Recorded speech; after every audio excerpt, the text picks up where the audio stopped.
Hello guys, स्वागत है आप सभी का मेरे यूट्यूब चैनल एजुकेटर इकोनॉमिक्स में। आज का टॉपिक जो मैं डिस्कस करने वाली हूँ वो है कंजम्पशन फंक्शन। ठीक है, बहुत ही basic yet complicated and very important topic of macroeconomics. Okay, so पहले डेफिनेशन से देखते हैं। कंजम्पशन फंक्शन क्या होता है? It shows a general relationship between income and consumption. Income और कंजम्पशन के बीच का एक रिलेशनशिप दिखाता है कौन? Consumption function. It is a functional relationship how consumption varies when income varies.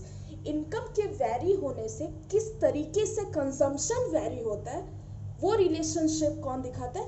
Consumption function. देखो, C equal to A plus B Y. C क्या है? कंजम्पशन। ए क्या है? Autonomous consumption. बी क्या है? Marginal propensity to consume. और Y क्या है? हमारा डिस्पोजेबल इनकम। डिस्पोजेबल इनकम क्या होता है? Disposable income is the income which is left after paying our taxes. वो इनकम जो टैक्सेस को डिडक्ट करके हम निकालते हैं उसको क्या बोलते हैं? Disposable income. क्या दिखाता है कंजम्पशन फंक्शन? दिखाता है कि कंजम्पशन किस तरीके से वेरी हो रहा है जब इनकम वेरी हो रहा है। ए क्या था हमारा? Autonomous consumption. ऑटोनोमस का मतलब independent of income level. Consumption when income level is zero. और जो सेकेंड पॉइंट है, minimum level of consumption which is required even if income is zero. Autonomous consumption वो कंजम्पशन लेवल होता है जब हमारी जो इनकम होती है अगर वो जीरो भी होगा तो कुछ एक सर्टन कंजम्पशन हमें चाहिए और उसी कंजम्पशन को हम लोग क्या बोलेंगे? Autonomous consumption. भले वो सेविंग करके करो या भले तुम किसी से उधार लेके करो, एक मिनिमम लेवल ऑफ कंजम्पशन चाहिए एग्जिस्टेंस के लिए।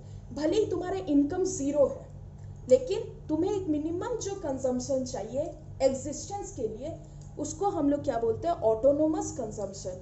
सो वेरी इंपॉर्टेंट पॉइंट कि the consumption which is independent of income level और consumption when income level is zero और minimum level of consumption which is required even if income is zero. अगर हमारी income zero है तब भी जो minimum level of consumption हमें existence के लिए रिक्वायर्ड है उसको क्या बोलेंगे? Autonomous consumption. जो हमारा नेक्स्ट टॉपिक है वो है marginal propensity to consume, MPC। It is the ratio of change in consumption which takes place due to change in income. It shows how much of increased income is spent on consumption and how much is saved. ये क्या दिखाता है कि तुम्हारे income के change होने से तुम्हारे कंजम्पशन में कितना चेंज आ रहा है।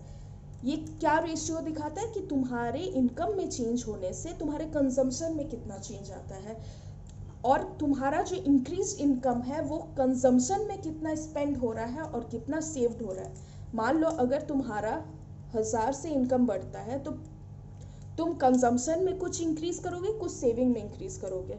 ठीक है, और जो कंजम्पशन में इंक्रीज कर रहे हो वो कौन दिखाएगा? Marginal propensity to consume. Okay, simple सा है। और इनकम का मतलब disposable income, income which is left after paying of our taxes. तो सिंपल सा है, ये एक रेशियो है change in consumption by change in disposable income. MPC जो होता है वो क्या होता है? Change in consumption by change in disposable income. जो MPC का रेंज होता है वो किसके बीच में होता है? 0 और 1 के बीच में होता है। MPC is greater than 0 and MPC is smaller than 1। MPC greater than 0 का मतलब क्या हो जाएगा? Whenever there is an increase in disposable income, there is also an increase in consumption. अगर तुम्हारे डिस्पोजेबल इनकम में कुछ इंक्रीज आता है तो उसमें कुछ पार्ट तुम कंजम्पशन में इंक्रीज करोगे। That is increase consumption is either consumed और सेव्ड। तुम्हारे इनकम में जो इंक्रीज हुआ है उसको या तो तुम कंज्यूम करोगे या तो तुम सेव करोगे। MPC smaller than 1 का मतलब क्या होता है? It simply means that increase in consumption can never be more than increase in disposable income. इसका मतलब क्या होता है कि जो MPC है वो क्या है? चेंज इन C बाय चेंज इन YD। ठीक है, ये जो चीज़ है चेंज इन कंजम्पशन वो हमेशा चेंज इन डिस्पोजेबल इनकम के से कम होता है, इसीलिए एमपीसी हमेशा 1 से क्या होता है, कम होता है। ग्रेटर तो हो ही नहीं सकता ना। अगर तुम्हारा इनकम 1000 से इंक्रीज होता है तो तुम कंजम्पशन कितना इंक्रीज करोगे, 1000 से कम से ही ना इंक्रीज करोगे, उससे ज़्यादा से तो इंक्रीज नहीं करोगे।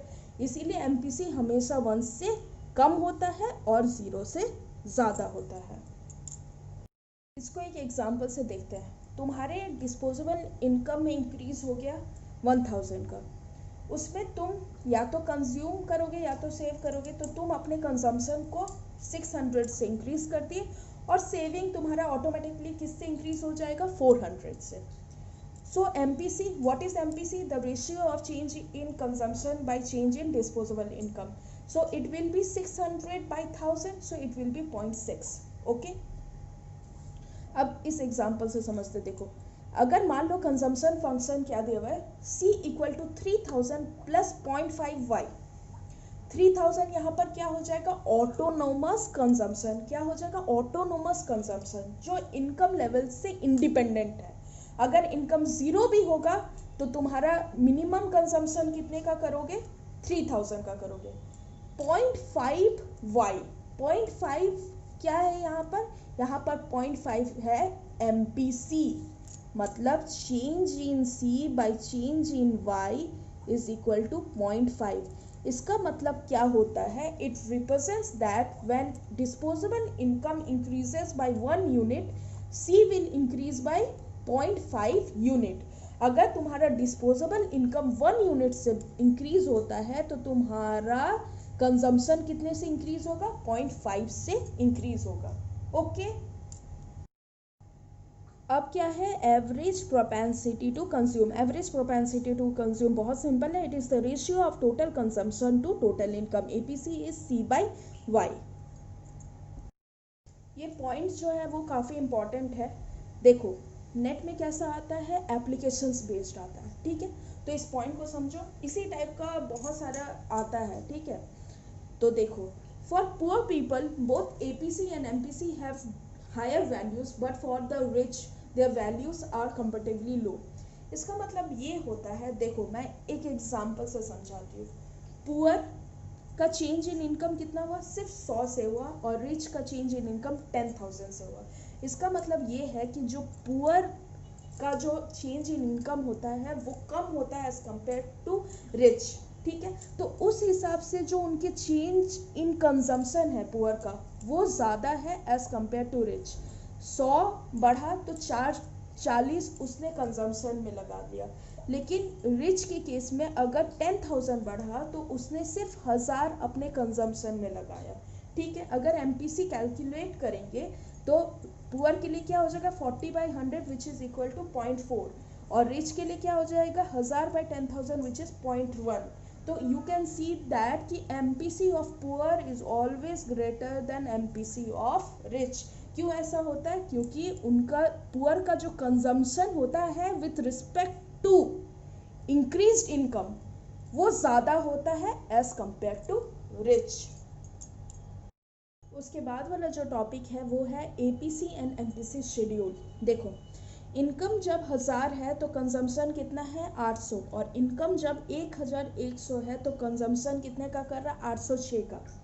एपीसी क्या होता है, सिंपल रेशियो होता है सी बाय वाई का।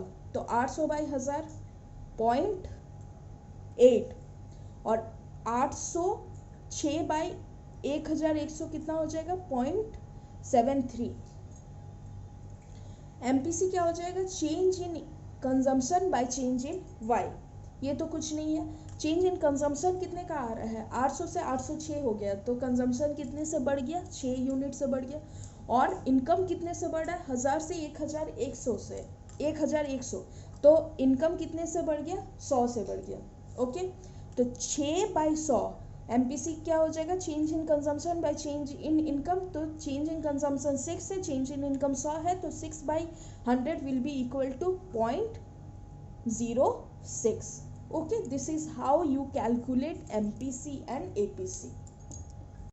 The next topic which we will be discussing is consumption function curve. Curve को अच्छे से समझते हैं। देखो income is equal to C plus S, और कंजम्पशन थोड़ा सा फ्लैट हो जाएगा क्योंकि इसका जो स्लोप होता है वो इनकम से कम होता है, क्योंकि change in consumption is always less than change in income. So C क्या हो जाएगा, A plus B Y D, where Y D is disposable income, B is the slope of the consumption function, और MPC, A is autonomous consumption and C is consumption function. Okay, तो इस point पे देखो, जब income तुम्हारा disposable income zero है तो इतना कंजम्पशन हो रहा है, तो ये क्या हो जाएगा, ऑटोनोमस कंजम्पशन हो जाएगा विच is independent of the level of disposable income. जब डिस्पोजेबल इनकम जीरो है तो इतना कंजम्पशन हो रहा है, तो इसीलिए ये जो पार्ट हो जाएगा वो ए से डिनोट होगा, और इसको हम लोग क्या बोलेंगे, ऑटोनोमस कंजम्पशन। ओके, स्लोप क्या हो जाएगा, change in C by change in Y, और इसको हम लोग बी से डिनोट करते हैं which is MPC, which is change in C by change in Y D. Okay, यहाँ पर एक बहुत इंपॉर्टेंट पॉइंट है जो काफ़ी बार एग्जाम में आ चुका है। देखो, इस लाइन को कंपेयर करते हैं, ये सी वाई का लाइन है और ये सी का लाइन है। यहाँ पर देख रहे हो कि हर एक पॉइंट पे जो कंजम्पशन है वो वाई से ज़्यादा है। एपीसी क्या होता है, सी बाय वाई, जो कंजम्पशन है वो y से ज़्यादा है, इसका मतलब एपीसी इस पूरे रेंज में क्या होगा, ग्रेटर देन 1। ओके, यहाँ पर क्या हो रहा है, यहाँ पर एपीसी 1 हो जा रहा है, क्यों, क्योंकि कंजम्पशन और इनकम, डिस्पोजेबल इनकम दोनों इक्वल है।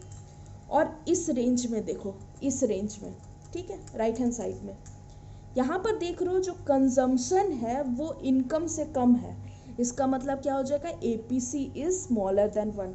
सो APC can be greater than 1, can be equal to 1 and can be smaller than 1।